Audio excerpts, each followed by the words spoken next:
Dispatch call. A Hull County deputy made requesting Georgia State Patrol assistance after pulling over the Hull County Sheriff for suspected DUI. Reprimands are generally up to the officer's individual agency, but this is the first recorded case I could find where a sitting elected sheriff has been charged with DUI. As a constitutional officer to be suspended or fired, the governor would now have to get involved. Well, what do we have here? A sheriff who was arrested by his own deputies that he more than likely trained a good number of them. He was arrested by the same deputies that he now claims violated his rights. But if these poorly trained deputies violate the rights of the sheriff himself, well, just imagine what they did to the good citizens of the area they patrol. Dispatch call. A Hull County deputy made requesting Georgia State Patrol assistance after pulling over the Hull County Sheriff for suspected DUI. That's right. You can really hear the surprise when they realize why it's being asked to take a go. Take a listen. This is dispatch. Yeah. Yeah. That's the sheriff. Oh, it's the sheriff, not the chief deputy. I know, but I mean, I can't just make somebody telepath to him. No, but they're calling for him. He's the person. No, we're not. Oh, you need to go. Yeah, so we also learned from a new report released today that Sheriff Gerald Couch was drinking since 6 a.m. according to this report, the day he was arrested. Just imagine you wake up at 6 a.m. in the morning. The first thing you do is get you a good one and throw it back, and you continue throughout the rest of the day. But it doesn't matter because you have a badge. Not only do you have a badge, you're in control of all of the other badges. You are the sheriff and you can do this. Now, I'm not surprised. This isn't the first time. It's just the first time he's been caught. And the only reason he was caught is because, as we'll see, more than likely, him and his second in command, they were not seeing eye to eye. And if it wasn't for that particular bad blood between the two, the sheriff would probably still be on the road, putting my family or your family in danger.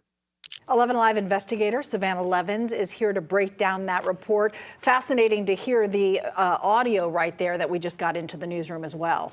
Yeah, Cheryl, and according to this report, a Hull County deputy first noticed Couch's county-issued SUV failing to maintain its lane while headed towards his home. And that was around 10:30 Friday morning. Again, all that according to the sheriff's office. Now, Georgia State Patrol was called in, as you heard there, to conduct the investigation around an hour later at 11:21, according to the GSP report that we just obtained. Now, the trooper wrote that Couch admitted he had been drinking that morning, saying he had consumed 4 loco alcoholic beverages between 6 and 8 a.m. during field sobriety testing. The trooper noted that he observed signs of impairment. The sheriff agreed to a breath test, according to this report, which reportedly showed a .212 alcohol reading. That's more than twice, nearly 3 times the legal limit of .08. So this guy wasn't only drunk, this guy was wasted. He was wasted, and he was driving, I don't know, killing the poor citizens of that town or that city. He was killing their mailboxes and absolutely wasted. And just imagine how many people may have been cited or even arrested because of an open container. Maybe had a drink at lunch or a dinner and they're on their way home and they get pulled over maybe because they didn't come to a complete stop at a stop sign. Cop spots I don't know, Arizona iced tea can inside of their vehicle. Now they're in jail for DUI. And guess what? Doesn't even have to be that far. You guys have been seeing it just like I've been seeing it, especially in the state of Tennessee, that cops and state troopers have been arresting sober, like 1,000% sober citizens and sending them to jail. But this guy is absolutely wasted and now fighting for his job. This really? Now, the report also says the trooper found 2 spilling open alcoholic canned drinks in the sheriff's county-issued vehicle. Couch now faces several charges, including DUI, failure to maintain lane, and open container. Now, in a 2024 investigation, our team reviewed law enforcement DUI arrest data over a 5-year period and found an average of 58 Georgia officers were arrested for DUI each year. The State Peace Officer Standards and Training Council, or POST, told me it generally does not revoke an officer's certification for DUI.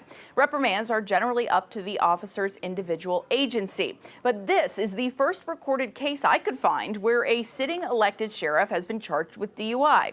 As a constitutional officer to be suspended or fired, the governor would now have to get involved. And at this time, Governor Kemp's office said it is aware of this situation. That is all they told me. And we know how that go. Hey, we're aware of the situation. You can guess the outcome like I can probably guess the outcome, and any other outcome will be a surprise outcome.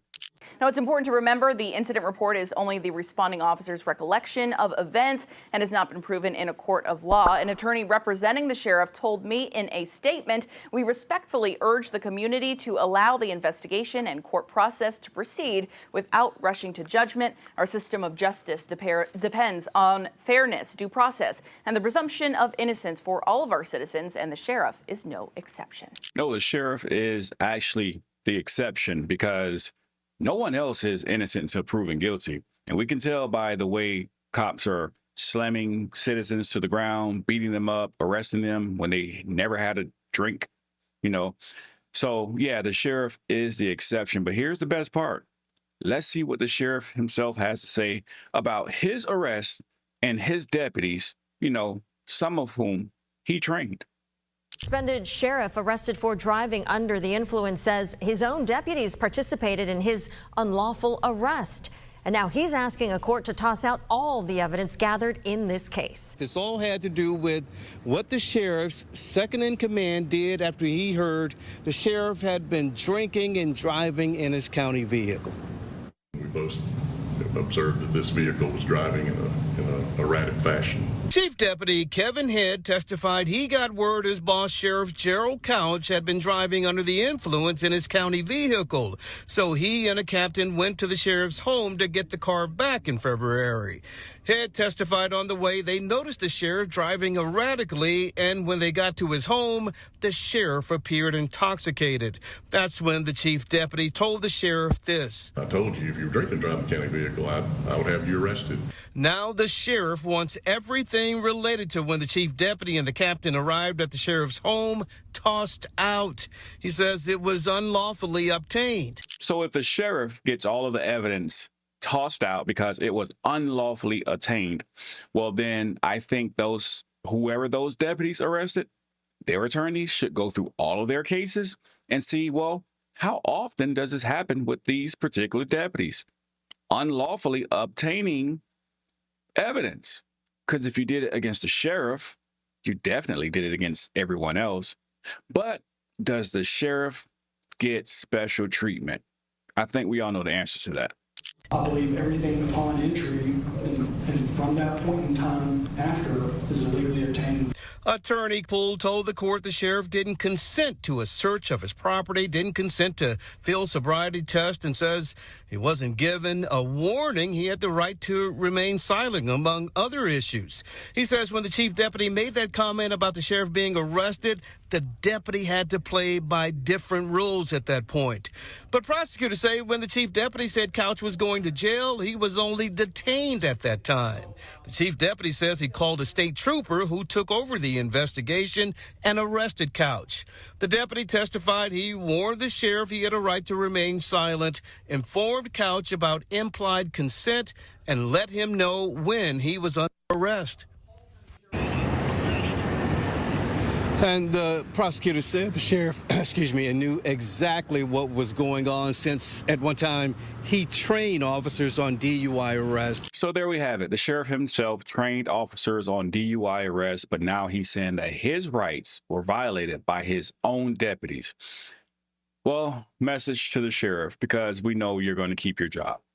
Your rights are violated by your own deputies. Is this going to prompt you to start overseeing your deputies more that to make sure that they are not violating the rights of every citizen in your county? I doubt it.